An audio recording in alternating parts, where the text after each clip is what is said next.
Salut l'équipe. Ce matin, j'ai le choix, je sais pas trop ce que je vais vous présenter. On a reçu le KDM Successor 10 French Edition Kit de chez Action Modélisme.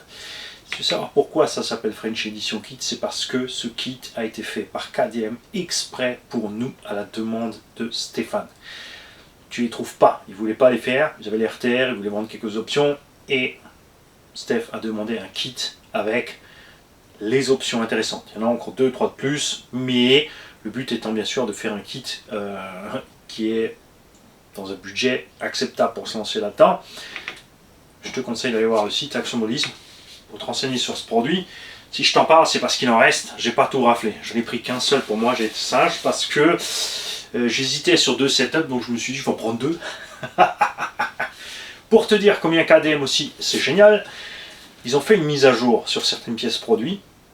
Et ils ont donc demandé à Stéphane de contacter ses clients qui ont acheté les KDM Successor Kit, les RTR au départ, pour leur proposer les pièces d'upgrade. Donc Doudou 21, je l'ai contacté. Il a toujours son KDM Successor 10 qu'il a acheté ici en RTR.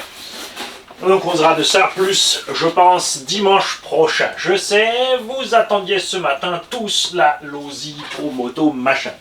Mais même si elle était déjà arrivée, pour vous faire ça dans des délai suffisant que ça sorte dimanche, en se prenant le temps de parler de tout ça,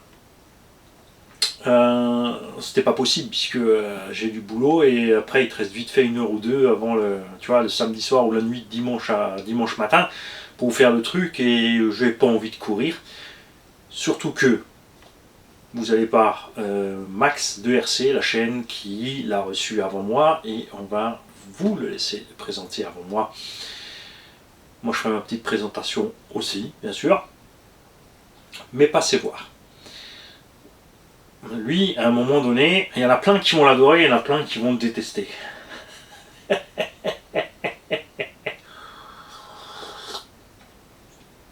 Le détester dans l'humour, évidemment. On va donc causer ce matin de ceci. Rock Viper de chez Mega RC. Cette machine aussi, je vous invite à faire le tour sur une jeune chaîne qui a commencé il n'y a pas longtemps, qui a déjà la machine. Il y a donc Jessica, Tata Jess, qui l'a aussi reçu, et le deuxième c'est cette chaîne là. Là tout de suite, j'ai pas le nom en tête, on va lui laisser foutre un commentaire. Mais il est timide, alors c'est RCP en PLS qui va s'en charger pour vous mettre le lien, parce que moi je vais sûrement zapper pour que vous alliez faire un tour sur cette petite chaîne là, d'accord? En fait, c'est RC en PLS après 6 mois de sport avec Mani. Là, je descends à la cave. Parce que je sens que le PLS il va m'en mettre plein la gueule. C'est pour ton bien, je t'assure. Je vais te faire souffrir pour ton bien et mon plaisir avant tout. C'est évident. Rock Viper, vous savez pas ce que c'est quand je vais le sortir de là, ou si vous allez faire le crochet par la chaîne dont je vous ai parlé, vous allez dire oh une copie Traxxas. N'oubliez jamais que les Asiatiques fabriquent pour les autres et que souvent ce que vous pensez être une copie est peut-être la fabrication d'origine. Je dis ça comme ça en l'air. Ha! Vous l'avez vu bien sûr sur le KDM Successor où plein de pièces sont compatibles Traxxas. Et sur ce Mega RC, il y a plein de pièces compatibles Traxxas aussi. C'est juste que les ricains ils aiment bien faire des brevets pour tout se réserver, mais ça reste des lois américaines pour l'Amérique, et donc les Asiates ont leur propre marché maintenant, il est tellement grand qu'ils n'en ont rien à fiche de ce qu'on raconte nous ou les US. Pour notre grand plaisir, parce qu'on peut atteindre du matériel d'enfer à des prix d'enfer. Ce que je vais vous présenter là coûte 299 € RTR, version charbon, avec des trucs sympas sur la radio, vous allez voir, et 380 € en fusion 1800. Donc à peine 80 € de plus avec le brushless que l'RTR, c'est-à-dire que c'est moins cher que d'acheter le combo à part. Ah, c'est là, tu t'attendais pas, hein. Tu reçois avec une vue éclatée. Bien sûr, là, les panicateurs de la notice vont cesser de paniquer tout de suite. Ils vont sur le site Action Modélisme. Ils vont sur la page des notices et ils peuvent télécharger la notice. Pour ceux qui aiment imprimer, ils peuvent imprimer eux-mêmes. Moi, ça me va. Franchement, ça me suffit pour bosser. Il n'y a pas besoin de plus. Parce que c'est bien pensé, c'est simple. Il y a des kits, évidemment, où tu as besoin d'une notice détaillée parce qu'il va y avoir un sens d'une pièce par rapport à l'autre, ce qui n'est pas le cas ici. Et là, tu as les explications de comment fonctionne la radio et le récepteur. Mais ça, on va laisser de côté. On va voir ça ensemble, à part. On va le faire sans, et après on va checker la notice si on n'a pas dit de conneries. C'est un crawler 1/10, typique, donc en 313 mm, qui a blocage du diff avant, blocage du diff arrière, et boîte de vitesse. La seconde, c'est important parce qu'il y a des fois des endroits où tu t'enlises à petite vitesse. Tu ne peux pas sortir de là si tu ne mets pas gaz. Existe en deux versions, une carreau de Jeep comme ça, et une carreau avec les ailes ouvertes un peu plus justement pour moins scale, on va dire. Dans les deux cas, c'est une carreau en Lexan parce qu'ils ont voulu garder le prix acceptable. De toute façon, après, vous pouvez tous facilement changer de carreau. Les scaleux, de toute façon, évidemment, font ce qu'ils veulent à leur sauce. Donc, de toute façon, ça finit par tout transformer. Eux, ils ont voulu faire un RTR qui est déjà super performant pour le crawl, vraiment. Donc, on a une garde au sol sympa, mais pas trop élevé. On a un débattement d'amortisseur pas énorme pour avoir pas trop de débattement libre, parce que quand tu crapahutes les débattements libres, c'est beau. Nous, on adore ça. Je suis un grand fan. Vous avez vu sur les MOX, j'ai mis au max. Le machin. Regarde, il peut rouler sur 3-4 pneus avant de se. De perdre la liaison sol, mais c'est pas forcément pratique dans les dévers et pour certaines choses. Donc ici, on est plus sur un engin qui a un centre de gravité plus bas. Comme toujours, il y a plein de choses que tu peux faire en plus. Mais déjà, ce qu'ils te fournissent sorti de la boîte, tu vas voir, c'est sympa. On a un emballage basique, un simple carton avec les dessins dessus, et pour moi, ça suffit, ça en jette. C'est vrai que c'est beau, les cartons glacés, couleurs, trucs mûches bidule, mais au final, quoi, c'est des choses qu'on paye, et on paye pour rien, parce que moi, ça finit à la déchette. Tout simplement. Hop, je vais te le mettre de côté. Cet engin est fourni avec une radio FlySky. Vous allez la reconnaître, c'est le même modèle qui est sur les LC Racing, mais qui a reçu une évolution sympathique. Alors déjà, on a une voie 4 ici, 2 positions, et une voie 3, 3 positions. Gaz frein, gaz éclair, direction, sens éclair aussi. Je suis hors champ, t'es hors champ.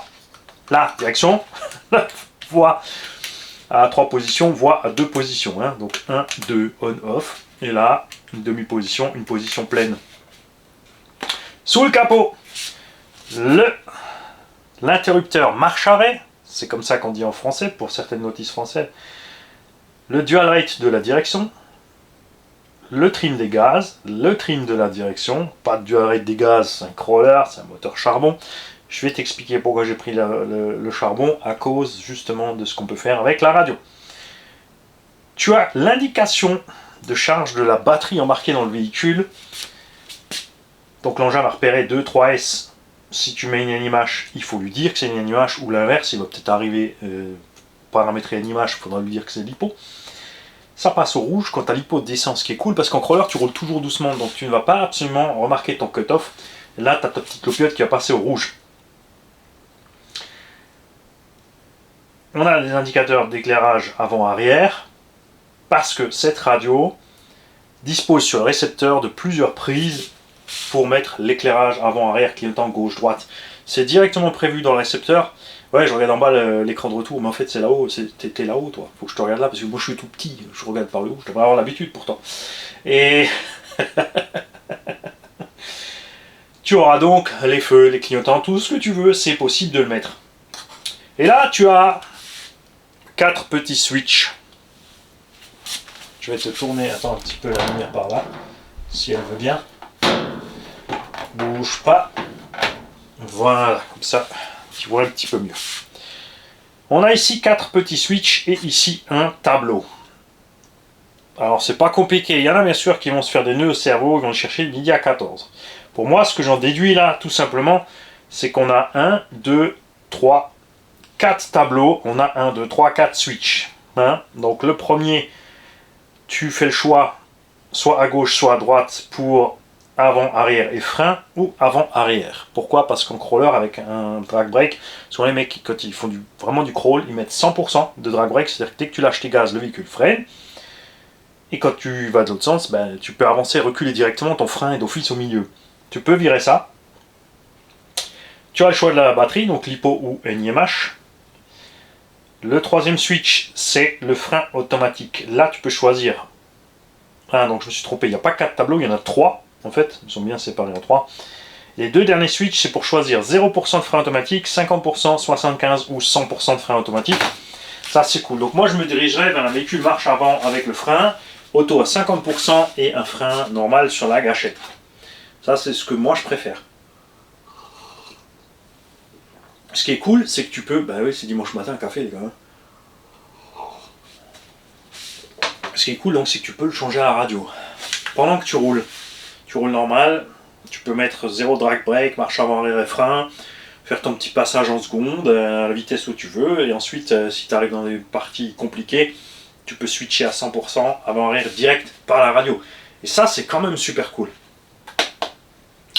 A priori, a fortiori, ça doit être diff avant bloqué, diff arrière bloqué. J'espère qu'ils n'ont pas fait l'inverse.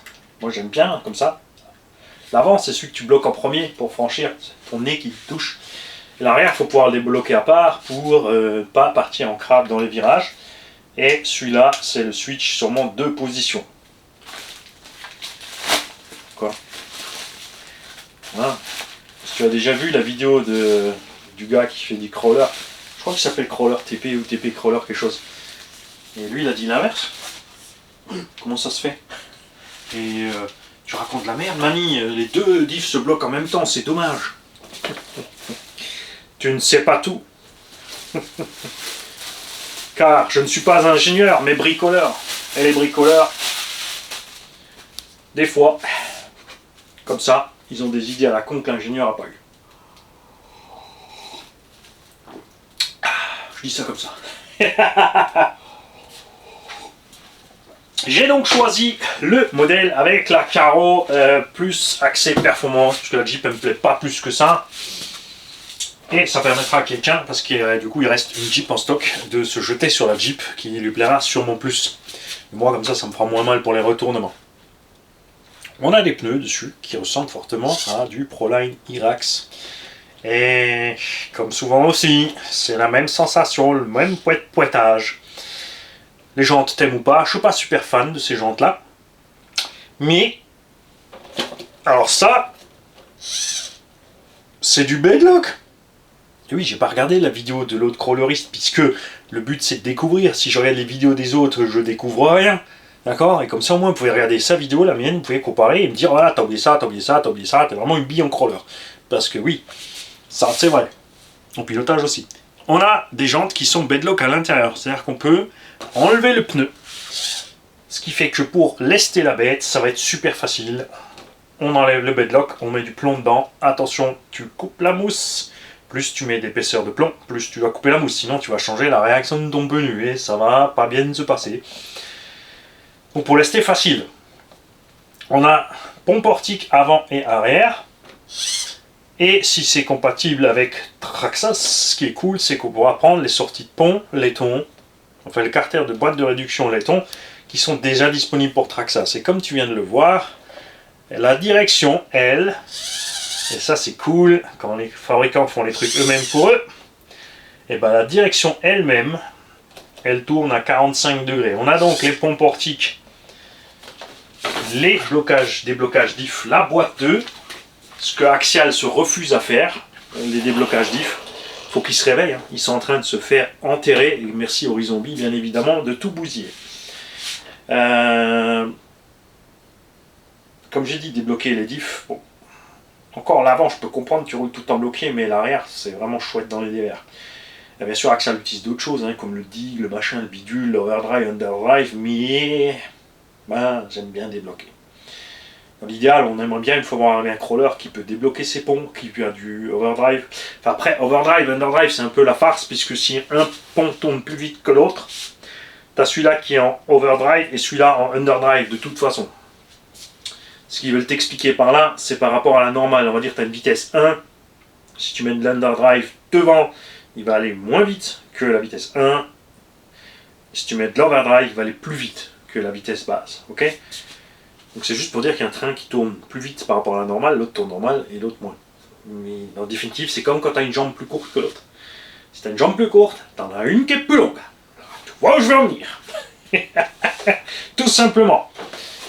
En dessous, on a un patin central bien pensé pour bien glisser, arrondi sur les coins, tu vois, pour pas rester accroché, ça c'est bien.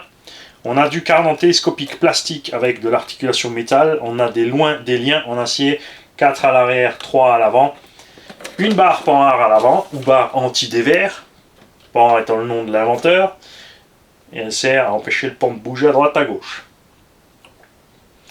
Ça sert à la même chose que le parallélogramme de Watts qui est sur le Cross RC à l'arrière, avec un avantage pour le parallélo machin. C'est que celui-ci, plus tu descends des battements, plus le pont va se mettre de travers et tirer de travers selon la longueur et l'ancrage de la barre, ce que le parallélogramme n'a pas. Lui, il reste symétrique. On a des petits amortos hydrauliques alu réglables. Comme dit, tu vois, tu n'as pas un super gros débattement, c'est assez bas dans l'ensemble. Suffira bien sûr pour la plupart. Moi, tu me connais, je vais pas résister. J'ai quelque part ici. Bouge pas. Un morceau. Je sens que je vais enfin pouvoir utiliser mes G-Mate 0 en 105 mm pour remonter un petit peu la bête. Mais oui, c'est sûr, d'abord il faudra aller faire un test full stock. La commande de blocage de diff se fait par câble. Les petits câbles qui sont là et là. Ok.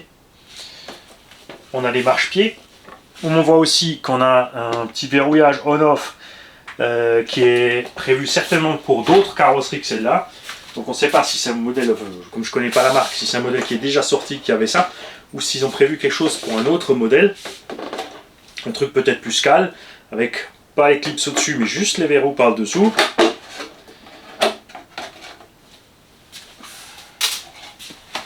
La carreau en Lexan, bien solide. Ça c'est cool aussi parce qu'en crawler, le bébé doit faire approximativement 3 kg quand il y aura la batterie à bord.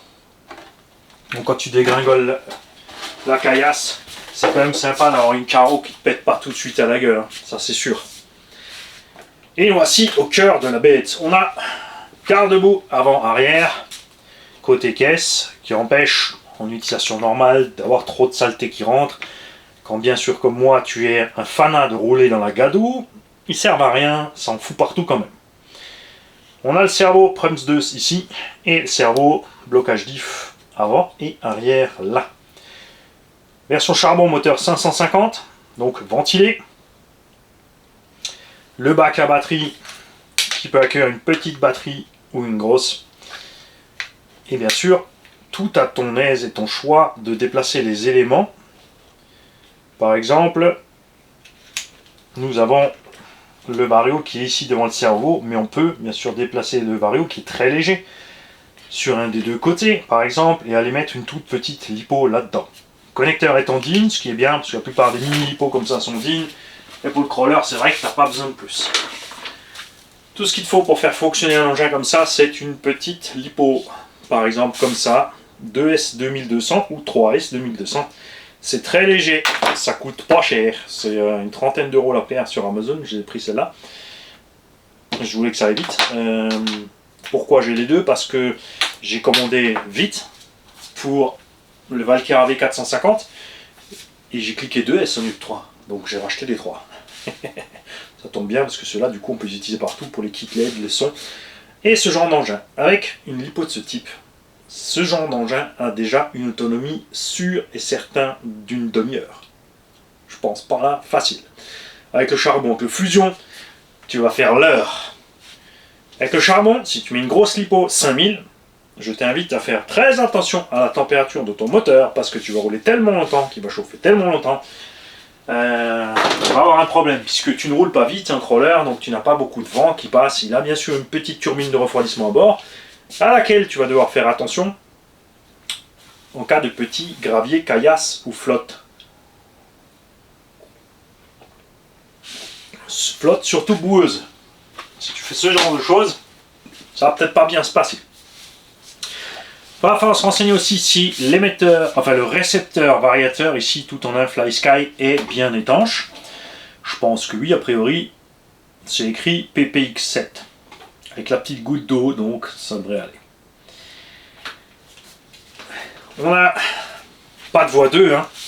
Le récepteur est la voie 2. On a la voie 1 qui est la direction, la voie 2 sur laquelle tu vois sont branchés donc la voie 3, pardon, les deux cerveaux ici, et la voie 4 sur laquelle est branché le switch là.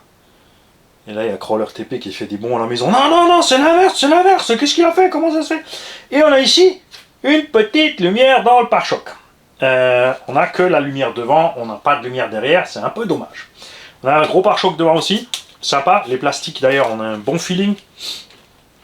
Je dis pas ça à cause de Coralie, hein, mais il y a des marques de crawler, Obitex CRX est bien, crapahute bien, il est bien pensé, mais son plastique n'est pas aussi solide que, par exemple, que justement Axial, Traxxas ou ce genre de bébé.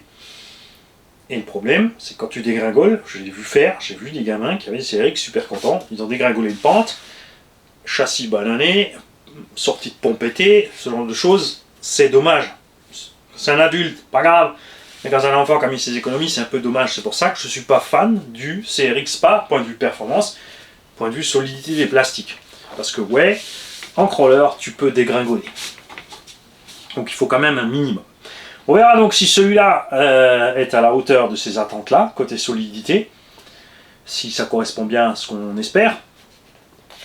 On verra ce qui est compatible ou pas. Déjà, c'est super cool qu'on ait les pneus avec les bedlocks à l'intérieur, comme dit, pour lester. Ça évitera de dépenser de l'argent pour acheter les sorties. Pour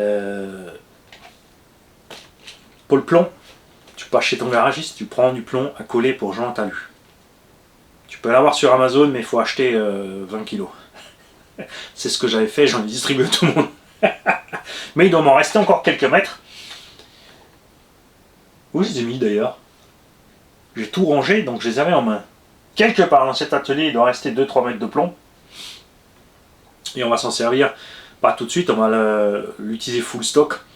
Mais c'est clair que l'avantage en crawler, quand tu mets les masses en bas, moi je préfère sur les ponts parce que j'aime bien rouler, comme dit, quand même un peu plus vite. Et là, j'aime pas les masses en rotation. Les gens qui roulent pur crawl, pas s'emmerder, on met ça dans les jantes.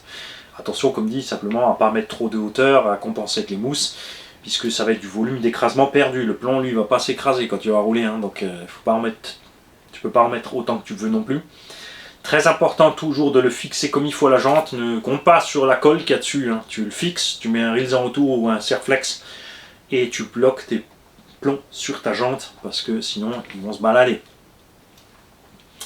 Et sans plus attendre, nous allons brancher la bête et on va voir cette affaire. Tu as 4 points d'ancrage derrière pour les amortos et devant un seul et unique. Ouais. Comme dit pour la garde au sol, il faudra changer la longueur des amortos. Tu feras attention avec la barre poire, comme je t'ai dit tout à l'heure. Si tu descends trop loin, le pont va rester de travers. Il faudra peut-être rallonger la barre ou son ancrage, ou utiliser des rotules déportées. Faire une rotule qu'elle soit droite, qui fasse une banane comme ça. Donc celle du haut, tu la mettras en banane vers le bas, celle du bas, banane comme ça. Tu vois, tu feras un joli S pour récupérer ta longueur. Allez, on va tester ça. Il y a un cerveau de 20 kg métal là-dedans. Pour un tout petit crawler comme ça, c'est quand même cool.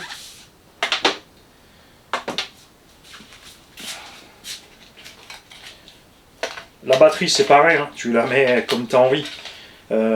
Certains aussi, comme ils veulent descendre le centre de gravité, vont fixer les lipos, par exemple, une petite à gauche, une petite à droite ici. Ça, c'est quelques centimètres plus bas, parce que devant, c'est bien, tu as le poids devant, ça va t'aider à grimper. En descente, ton cul va partir plus vite, et du coup, la masse est aussi plus élevée, donc pour emporter ton véhicule gauche-droite.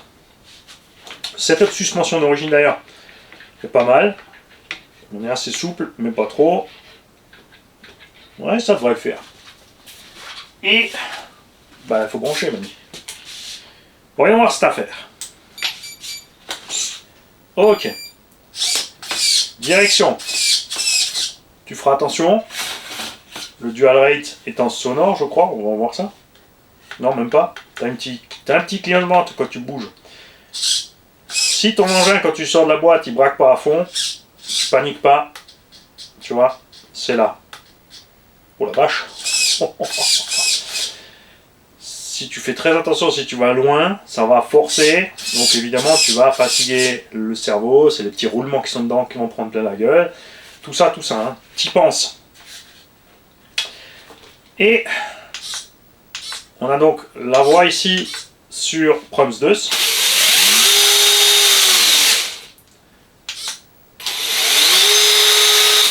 Donc là, on est en Proms.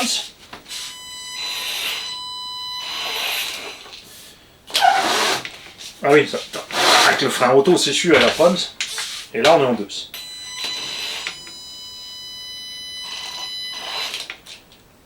Ok. C'est quoi, ce qu'on n'a pas regardé, s'il y a un slipper à boire ou pas?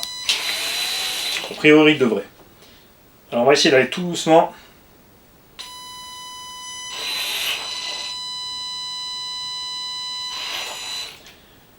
Le pignon est peut-être un peu gros.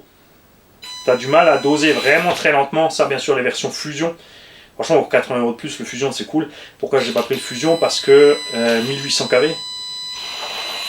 Moi, si j'ai une boîte 2, je vais quand même profiter un petit peu. Et je me servirai de ça ailleurs. Ça prend 3S.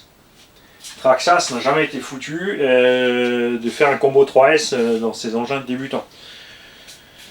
Par exemple, on peut le coller là-dedans, ou dans le Bigfoot, on verra ça. Et maintenant, nous allons vérifier cette histoire de blocage du reste.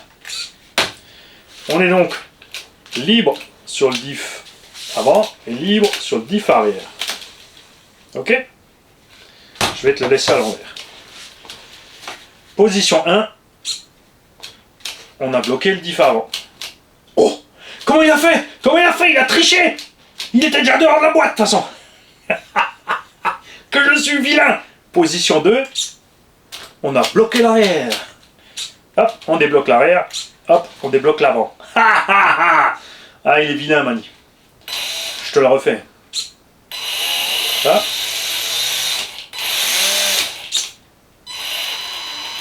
Ok?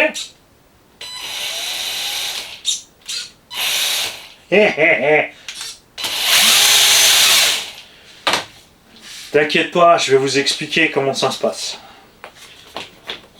Je vais vous montrer. Pas de panique.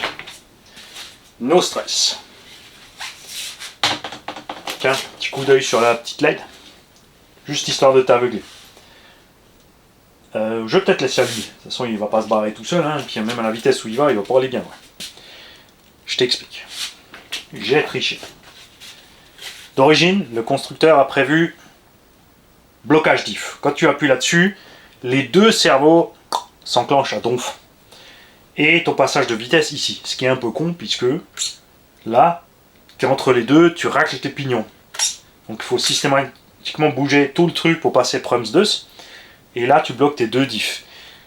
Mais ce qui est con, quand tu bloques tes deux diffs, je te l'ai dit, si tu peux pas débloquer l'arrière séparément dans les dévers, ça peut vraiment te porter le préjudice dans ton franchissement.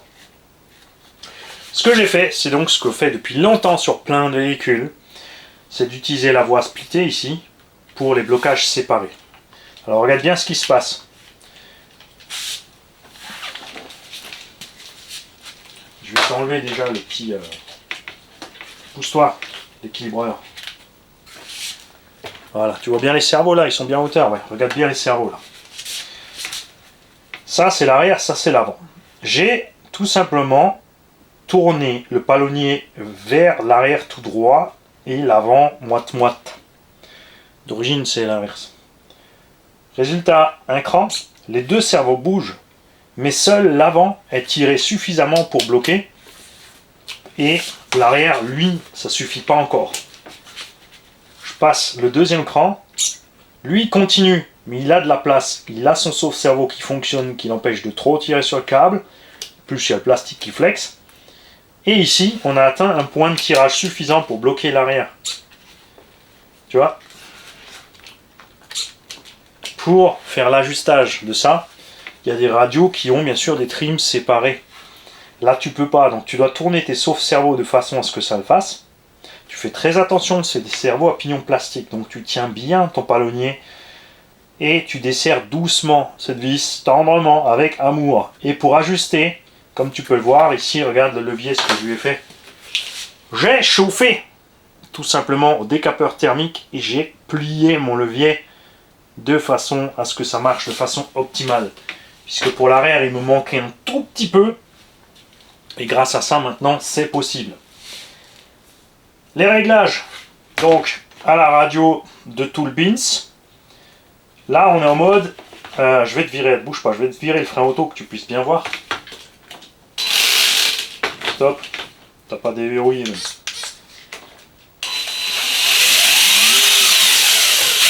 Ça.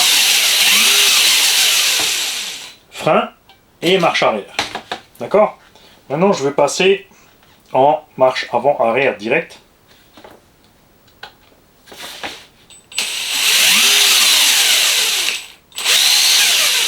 Du coup, tu n'as plus de frein. Tu claques l'avant-l'arrière. Il est donc impératif de mettre du drag brake. Là, on va se mettre un drag brake à 50%, allez.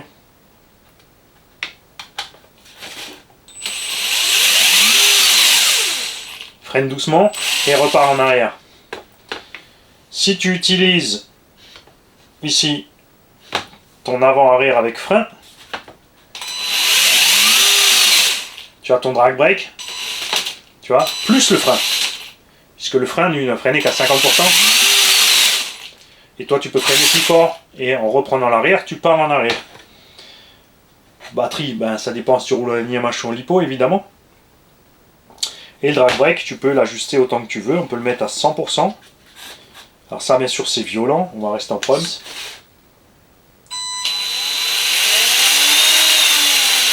Tu vois, bloc direct. Après, tu as ton frein et ta marche arrière. C'est là, justement, que les crawlers, les fans de crawlers en général, se mettent avant-arrière, frein 100%. Bouge pas. Donc on est bien en proms. On va bloquer les diffs.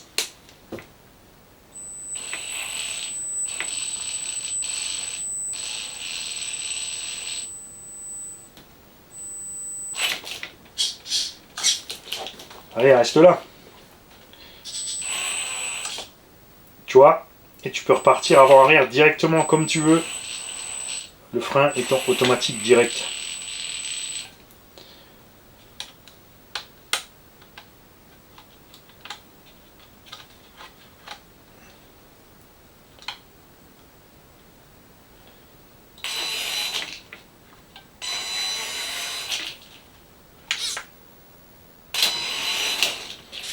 Voilà, donc moi j'ai réglé à 50%.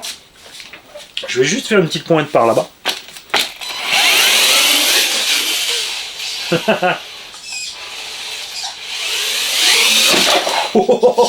Ouais, en 3S quand même. Hein. Il sort un bon petit 35-40 en 3S. Hein. Je pense qu'en 3S, il met une pilule à toute la gamme Arma et Traxxas de VD Charbon. Cartouche. Allez.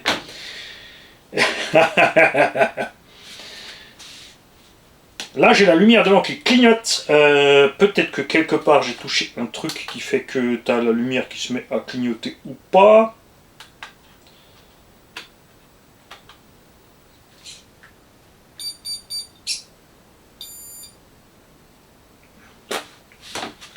On verra ça. Aucune idée. On va du coup se pencher un tout petit peu sur la notice vite fait. Donc je te le répète, d'origine, ça bloque les deux diffs en même temps. Et Proms 2 passe sur le switch de position là-haut. Moi j'ai fait l'inverse. Alors rapidement voir cette notice Alors oui, la notice est en anglais, hein, c'est... Mets-toi à l'anglais, arrête de rêver. On a 4 satellites dans les diffs, on a bien le blocage type avec l'anneau extérieur denté. On a un slipper à 2 patins.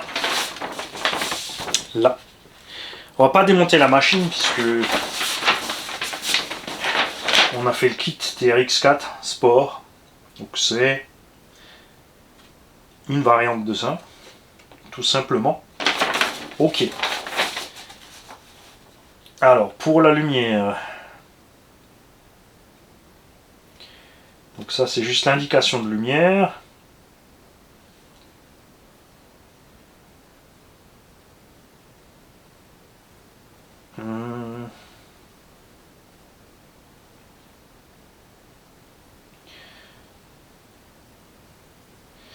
Il n'y a rien indiqué.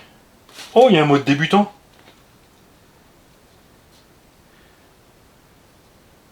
Eh, trop fort. Ils ont mis un mode débutant sur le système Charmant.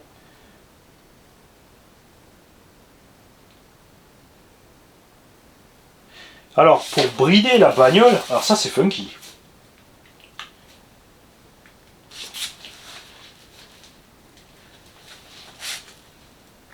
Tu mets en route. Tu dois tourner la direction en fond à gauche. Il faut appuyer la voie 4.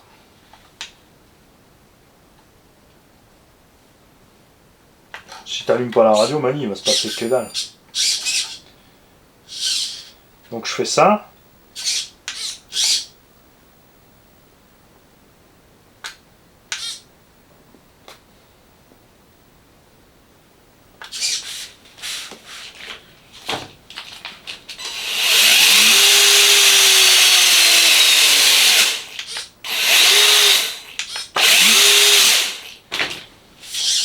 On va essayer.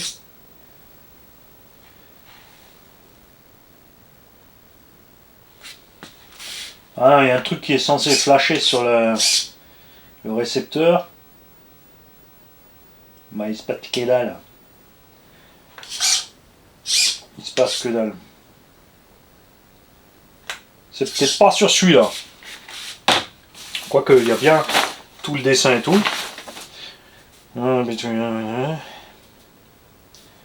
Press and hold channel 4 but no electronic steering wheel complete.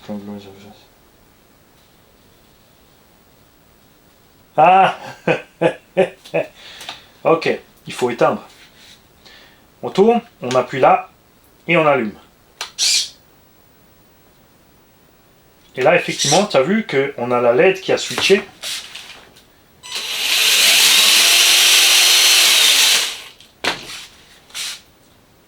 On va refaire de l'autre sens.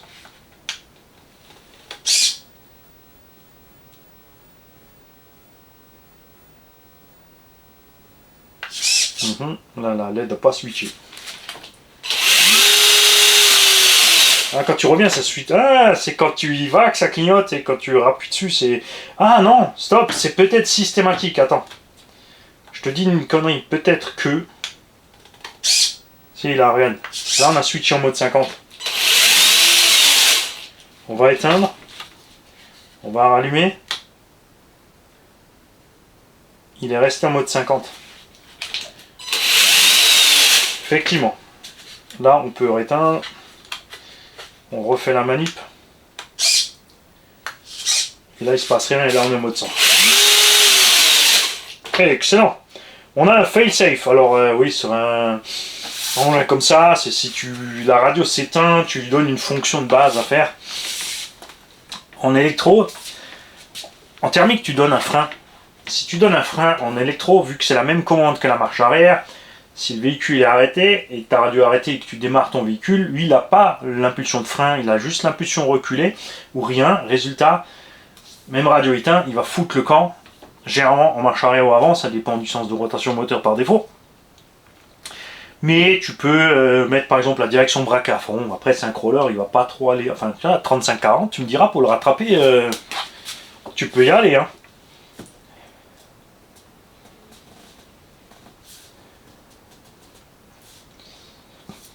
Donc il y a plein de possibilités de mixer les boutons, de changer. Tu peux même changer l'affectation des voix en fait. Pour le récepteur, on l'a vu. Et on a effectivement donc le clignotant gauche, clignotant droit et tout ça. Ça veut dire quoi? Ça veut dire que quand tu vas tourner, il va émettre le signal directement à ton clignotant pour clignoter. C'est bien en scale, en crawler, qui c'est qui clignote pendant qu'il fait du terrain? Personne. Mais tu as vraiment pas mal de choix malgré ce petit truc. Ça c'est cool. Ah. Ouais, là par exemple, tu vois, j'ai mon éclairage avant qui est éteint.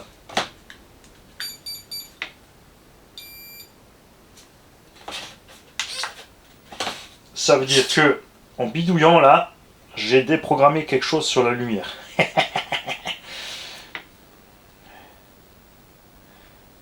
Bon, ça on verra plus tard, pour l'instant c'est pas important d'avoir la lumière. Tu me diras aussi, parce que moi ça m'est arrivé aussi, je m'en sors pas, s'il te plaît Mani, dépatouille-moi de là.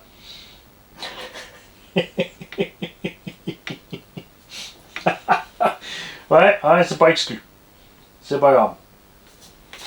Est-ce qu'on n'a pas tourné les trims, quelque chose? Non, c'est bon. Tout va bien. Alors ça clignote quand je verrouille mes diffs. Et ça s'éteint quand je déverrouille mes diffs. Alors au départ, comme c'était switché sur l'autre voie, ça devait faire la même chose, c'est-à-dire que ça clignote quand tu as enclenché ton... Mais avant que je vous ai montré la lumière, elle marchait. Bref, on verra ça en roulant. Les gars, je vous invite à aller voir donc la chaîne de Tata Jess aussi qui va tester l'engin. On va se faire un test full stock. Je sais pas encore où, hein. C'est vrai qu'on pourrait aller au Val d'Argent ou à la Lutz. Le 7 et 8 octobre. Je vous rappelle que le 7, je suis toute la journée chez Promodélisme 67. Évidemment, c'est pour les locaux. Je vais lui filer un coup de main pour le SAV. Et le 8, on se retrouve tous dans le village juste après sur le Super Pump Track. Et la Lutz, c'est à 5 minutes de là-bas, en fait. Le Pump Track et la Lutz sont...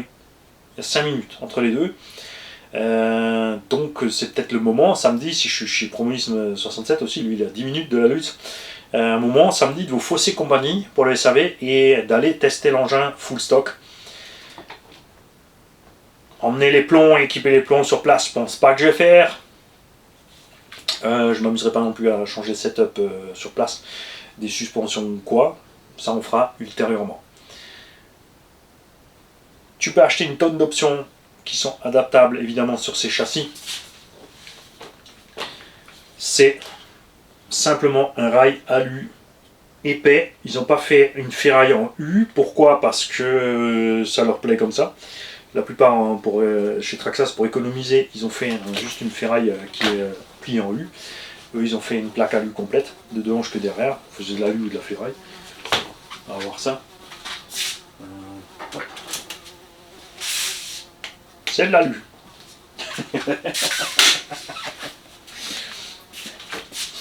C'est de l'alu noir. Et donc tu peux mettre bien sûr pléiade d'options de pare-choc avant, arrière, carrosserie de ce que tu as envie en 313 mm. Ce que je peux pas encore vous dire maintenant, c'est si Rockaby. Pourquoi ça ne trompe pas dans la tête le nom de ce fabricant Mega RC va nous faire un engin plus long en 300 je sais pas quoi. S'ils vont faire un 6.6, on ne sait pas. On va voir, peut-être qu'ils attendent déjà de voir s'ils ont du succès avec leur machine pour pouvoir sortir d'autres bécanes. Bien sûr, j'ai transmis à Stéphane le coup et verrouillage de 2 et de la boîte 2. Verrouillage diff et boîte 2. Il va le signaler ça. On ne sait pas s'ils vont écouter ou pas, s'ils vont le faire ou pas, ou s'ils vont tout simplement te dire tu sais comment ça marche, fais-le, tu as la vidéo à Mani, démerde-toi avec lui.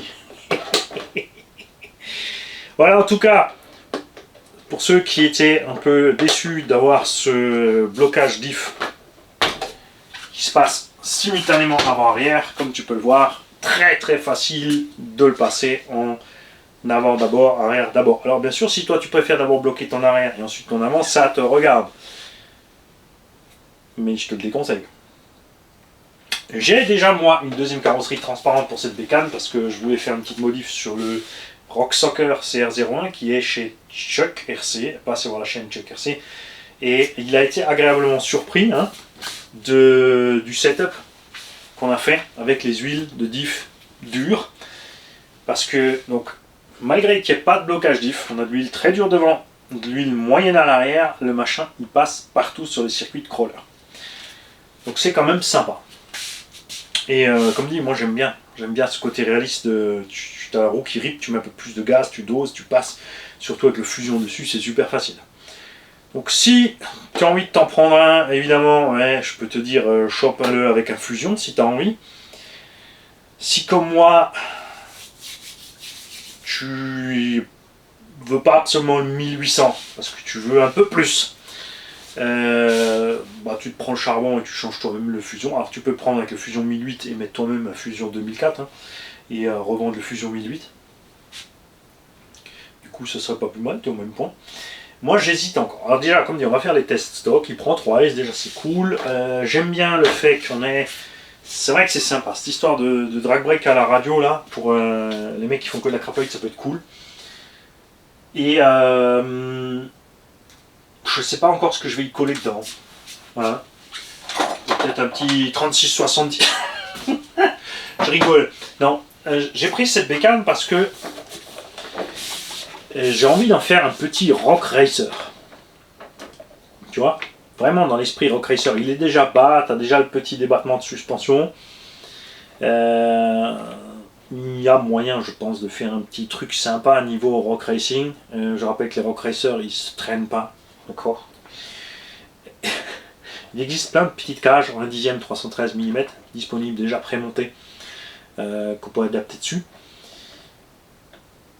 À la base, je voulais faire avec un Cross RC Emo X, mais racheter un Cross RC Emo X exprès pour pour montrer à Axial comment on fait un vrai rift avec des diffs qui crèvent pas. Le truc c'est qu'il n'y a pas de diff central, ça c'est ce qui est assez intéressant sur le rift. Donc je me suis dit, je prends un Cross RC Emo X, je récupère le pont avant, le pont arrière, peut-être une partie du châssis, on fixe une cage de tout ça, avec tout ça, et au milieu une boîte équipée d'un diff central. Pourquoi? Parce qu'en rock racing, le fait d'avoir le diff central libre, enfin libre, il n'est pas complètement libre, vous l'avez vu avec le rift, dans les grosses pentes, quand tu as un diff central bloqué, tes 4 fers vont tourner tous à la même vitesse, tu vas lever, partir en wheelie, dégringoler la pente, bye bye. Le fait de pouvoir libérer le diff central va te permettre de faire ballonner les roues avant, de récupérer du grip avant sans que le fait de délester et d'accélérer, tu vas diminuer ta motricité au cul, tu vas augmenter la motricité avant et tu vas réussir à passer à certains endroits où tu ne pourrais pas passer si tu ne pouvais pas débloquer le diff. Je me suis dit pour ça, c'est vrai que si on prend une boîte de Erevo 2 centrale avec le gros diff dedans qui est bien endurant, on pourrait faire un rift avec les ponts 1/8 du Cross RC Emo X par exemple. Ça, tu vois, c'est une des idées tordues que j'ai. Mais j'ai un kit 1/5 à vous présenter à monter, j'ai un K1 LBE à monter, j'ai un Tamiya BBX à monter, j'ai un KDM Successor 10 kit full option à monter, j'ai un FG Baja 12S à faire, j'ai la MCD 16S à finir, toute la série de tutos débuter en 2 roues motrices tranquille avec le roulage, les petits sauts tranquille, j'insiste sur les petits sauts tranquilles. Et en parallèle de tout ça, continuer à m'amuser à rouler mes caisses. Et retourner voler avec le V450, comme ça je peux retourner dardard chez rc3d.ch pour... oui, c'est Reacosis. Il m'a dit, je trouve pas la boutique, je parle le lien. Google rc3d.ch enter. Je peux pas faire plus pour vous les mecs. Dans la vidéo, on voit le nom de la boutique, tu le colles dans Google et tu trouves. Et donc choper un de ces 2 hélicos que j'ai vu chez eux, parce que vraiment, j'ai vraiment très envie de voler un de ces petits hélicos là. Je vous souhaite à tous un bon dimanche, d'accord? Et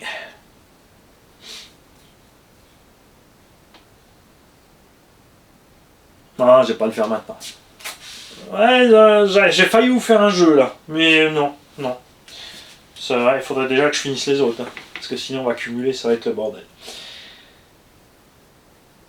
Passez voir Action Modélisme, il a plein de choses sur le site, tout n'est pas toujours dispo parce que pour justement vous permettre d'avoir ces choses-là à ce prix-là, il faut économiser sur les coûts de transport. L'avion, le bateau, c'est devenu hors de prix, donc ça vient en train, délai de livraison, 1 mois. En général, c'est comme ça, mais on n'y coupe pas. Ces choses-là vont bien sûr s'amoindrir avec le temps, dès qu'il y aura des allers-retours réguliers, machin, pour avoir les pièces plus vite, tout ça. Mais comme c'est compatible avec Traxxas, donc il y a moyen de tricher sur la gamme Traxxas pour si jamais tu devais cacher quelque chose, mais je vois pas quoi, parce que on sent bien que clairement, pour le moulage du plastique, ils ont le coup de main, sinon ça fait longtemps que les TRX4 seraient tombés en morceaux. Allez, j'y vais. Salut.